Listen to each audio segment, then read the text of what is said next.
Hello everyone, আজকে তোমাদের সাথে কোনো রেসিপির ভিডিও নিয়ে আসিনি, যেহেতু আমার চ্যানেলটা ট্রাভেলের সাথেও যুক্ত। তো সেই জন্য আজকে আসামের একটা লোকনৃত্য নিয়ে তোমাদের সাথে শেয়ার করতে এসেছি। ভিডিওটাকে কেউ স্কিপ না করে পুরো দেখতে থাকো। এখন যে দৃশ্যটা তোমরা দেখছো সেটা একটা আসামের লোকজ সংস্কৃতির একটা অপূর্ব রূপ। দেখো, এখানে বেশ রাতের অন্ধকারে একটা বেশ আলোকিত রূপ কিন্তু আমরা দেখতে পাচ্ছি। মাঝখানে তারা পবিত্র গাছকে কেন্দ্র করে দলবদ্ধভাবে যারা নৃত্য পরিবেশন করছে তারা কিন্তু নাচছে। ঢোল, কাঁসা, বাঁশির তালে তাদের পদক্ষেপ যেন মিলেমিশে একাকার হয়ে উঠেছে।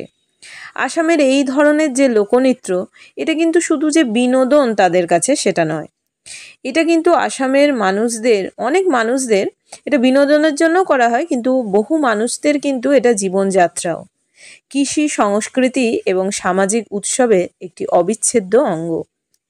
যখন নতুন ফসল আসে, যখন উৎসবের সময় আসে, অথবা যখন গ্রামে আনন্দ উৎসব হয়, তখন কিন্তু এমন নাচের আসর বসে। বিশেষ করে বিহু নৃত্য আমরা অনেকেই জানি, ঝুমুর, এরকম কিন্তু অনেক নৃত্য আছে যেখানে এইসব নাচে প্রকৃতি, প্রেম, শ্রম আর উল্লাস একসাথে একদম মিলেমিশে একাকার হয়ে যায়। ঢোলের প্রতিটি ধ্বনি যেন কৃষকের হৃদস্পন্দনকে মনে করিয়ে দেয়, আর নৃত্যশিল্পীদের ছন্দময় দেহভঙ্গি আমাদের শোনায় আনন্দের বার্তা। লোকনৃত্য আসামের যে সমাজ তাদের কিন্তু একত্রে বেঁধে রাখে। এতে বয়স, জাতি বা ধর্মের কোনো ভেদাভেদ নেই।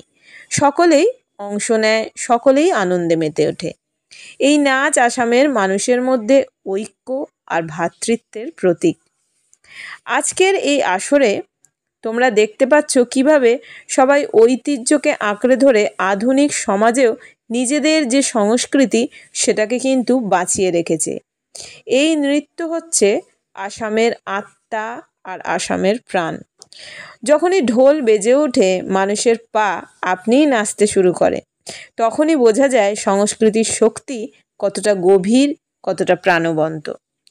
আশা করি ভিডিওটা তোমাদের খারাপ লাগবে না। এখানে আমি আর কথা বাড়াচ্ছি না, একটু মিউজিক দিয়ে দিচ্ছি যাতে তোমাদের দেখতে আরও ভালো লাগে। তো ভিডিওটাকে ভালো লাগলে অবশ্যই দেখতে থাকো। কমেন্ট বক্সে জানিও যে তোমাদের কীরকম লাগলো, আর ভালো লাগলে এরকমই আরও ভিডিও পাওয়ার জন্য বা দেখার জন্য চ্যানেলটাকে সাবস্ক্রাইব করে পাশে থাকা বেল আইকনটা প্রেস করে অল করে দিও, তাহলে সমস্ত ভিডিওর নোটিফিকেশান তোমাদের কাছে পৌঁছে যাবে সবার আগে।